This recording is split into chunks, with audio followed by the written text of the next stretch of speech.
Chicken gravy எப்படி செய்கிறதுன்னு சொல்லிட்டு பார்த்தலாங்களா. இப்போ குக்கர் வச்சுக்கலாம். குக்கர் நல்லா சூடானதும் கொஞ்சமாக எண்ணெய் ஊற்றிக்கிறேன். எண்ணெய் நல்லா சூடானதும் கடுகு போட்டுக்கலாம். கடுகு பொரிஞ்சோடனே நான் 2 பெரிய வெங்காயம் நீல வாக்கில் கட் பண்ணி வச்சுருக்கேன். இது கூட ஒரு பச்சை மிளகாய், ஒரு கொத்து கருவேப்பிலை ஆட் பண்ணியிருக்கேன். இந்த வெங்காயம் வந்து நல்லா வணங்கி வரணும். இந்த மாதிரி கோல்டன் ப்ரௌன் ஆகி அந்த ஸ்டேஜில் வந்தோடனே நான் 2 பெரிய பழுத்த தக்காளி கட் பண்ணி ஆட் பண்ணிக்கிறேன்.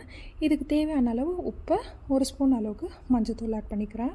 இதை நல்லா கலந்து விட்டு ஒரு 1/4 பதத்துக்கு வேகிற மாதிரி வணக்கி விட்டுக்கோங்க. இது அந்த 1/4 பதம் வந்ததுக்கப்புறமேட்டு நான் 1/2 கிலோ சிக்கன் எடுத்திருக்கேன். அதை நல்லா வாஷ் பண்ணிவிட்டு தண்ணியெலாம் வடிச்சிட்டு இது கூட சேர்த்துக்கிறேன். இப்போ இதையும் நல்லா கலந்து விட்டு மீடியம் ஃப்ளேம்லேயே ஒரு 5 நிமிஷம் மூடி போட்டு வைங்க. அந்த சிக்கன்லேருந்து தண்ணி விட்டு வேக ஆரம்பிக்கும்.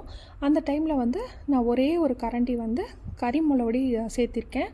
உங்கள்கிட்ட கறி மிளகுடி இல்லைன்னா சிக்கன் மசாலாவும் கறி மசாலாவும் 2 ஸ்பூன் போட்டுக்கோங்க. இது போட்டு நல்லா கலந்து விட்டு அந்த பச்சை வாசம் போகிற அளவுக்கு வணங்கணும். அதனால் மீடியம் ஃப்ளேம்லேயே ஒரு 5 நிமிஷம் வைங்க. இப்போ இதுக்கு ஒரு பேஸ்ட் தயாரிச்சுக்கலாம். நான் வந்து 1/2 மூடி தேங்காய், 2 கட்டி பூண்டு, 2 இன்ச்சுக்கு இஞ்சி எடுத்திருக்கேன். இதை வந்து நல்லா நைஸ் பேஸ்ட்டாக அரைச்சி இது கூட சேர்த்திக்கிறேன். இதுக்கு தேவையான அளவு தண்ணி ஊற்றிக்கிறேன். நான் கலந்து பார்த்தேன், ரொம்ப திக்னஸாக இருந்தது. அதனால் நான் 1 டம்ளர் வந்து தண்ணி ஆட் பண்ணிக்கிறேன். இது ரொம்ப தண்ணி ஆட்டெல்லாம் இருக்கக்கூடாது, கிரேவி ஆட்டம் இருக்கணும். அதை பார்த்துக்கோங்க.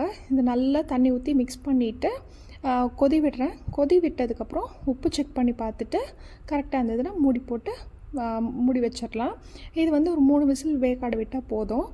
விசில் வந்ததுக்கப்புறம் ஓப்பன் பண்ணி பாருங்கள். அந்த எண்ணெய்லாம் பிரிஞ்சு குழம்பு வந்து நல்லா கெட்டியாக திக்காக ரெடியாகி வந்துருச்சு. இது மேலே வந்து கொத்தமல்லி தூவி சர்வ் பண்ணிடலாம். அவ்வளோதான். இது வந்து இட்லி தோசைக்கெலாம் வச்சு சாப்பிட்றதுக்கு சூப்பராக இருக்கும். சிம்பிள் அண்ட் ஈஸியான சிக்கன் கிரேவி ரெடி.